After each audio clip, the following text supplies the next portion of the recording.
Hello, welcome to this week's Leadership Hacks. We are just 2 days away from a brand new year. I want to wish you in advance a happy new year. We're coming out of a year that has been so challenging for us and for everybody, but in leadership, it's been challenging. We've had to adjust, we've had to change, we've had to adapt, we had to pivot, all these things just to be effective, just to encourage our people and lead them with strength. It's been difficult, and as we go into 2021, it's still going to be difficult. There's going to be things that we need to change. We're going to have to pivot some more. We're going to have to do other things in order to keep moving forward. And we're going to have to be clear in how we lead our leadership teams. We not even need to be clear with them, giving them a clear signal, our clear signals. And that's what I want to talk about today, clear signals and the importance of them. So I began to prepare for this week. I began to look up websites, and I found this website called Army Live website. And it talks about when George Washington first assumed the command of the Continental Army in 1775, he used drummers and buglers to send messages to the front lines. And they made a code out. Certain notes meant certain things, and they pieced the code together. The same thing on the drum. And so that they would send messages to the front lines, things like dig in or retreat or advance. They would tell them what to do. And if that bugler did not sound a clear signal, then it could cause devastation to the army, or they could lose a battle because of it. So they had to be clear in it.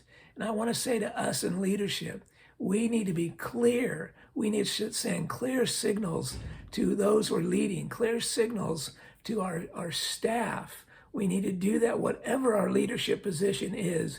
We need to communicate clearly, give clear direction to, so that we don't give the wrong direction when we didn't mean to, but it's because we were not clear enough. I must confess up front here, in my years of ministry, there have been many times when I did not give clear directions. I did not clearly put out the authority lines of those in my staff, or I just gave foggy directions and foggy vision to them. It just wasn't clear. Sometimes it was just plain insecurity on my part. That's why I did it. Or my vision wasn't clear enough to me even in order to clarify it for my staff or define it for my staff. There are times I catch myself blowing an unclear note, and I don't want to do that.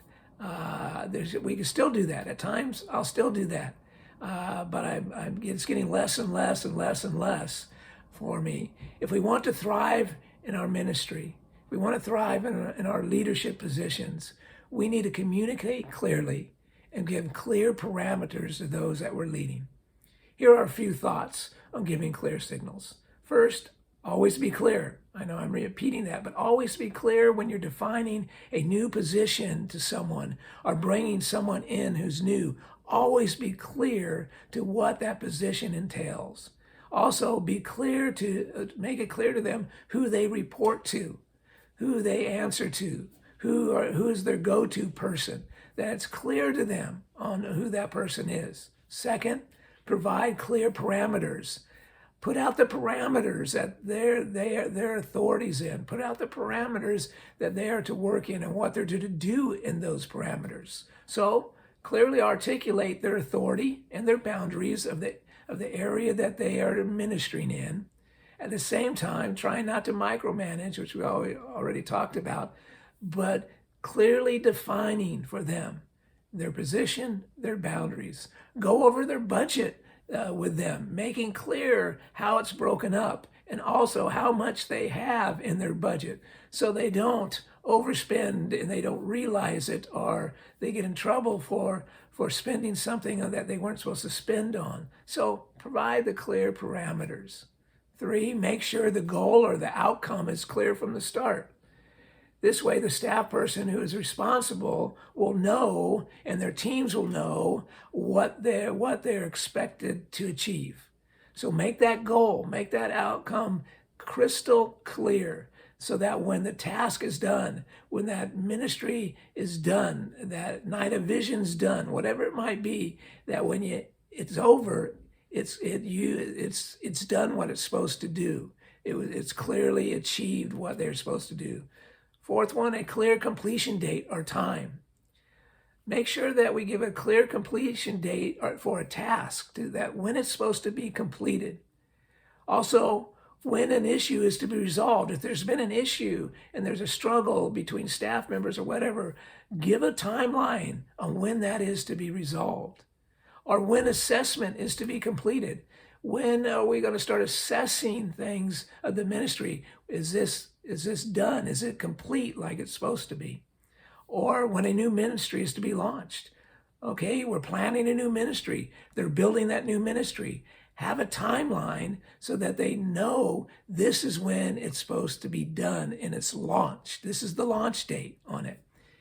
And lastly, 5, follow up. Set regular progress update times. So you set some times throughout the time when this task or this ministry is beginning, when the completion date of a task is going to be done, or that new ministry is going to launch. And you put in between there regular periods of progress where you sit down with that leader and say, let's go over where you're at. Are you staying on task? Are you staying up to the timeline? Where do you need help? Where do you need that? So that simple thing of the fact of just giving clear signals. Make sure you and I communicate clearly what's expected, clearly what their position is, clearly what their responsibilities are, clearly what their ministry is to achieve, and work with them together on that and set down clear guidelines. Thank you. Have a blessed new year. We'll have another Leadership Hacks next week.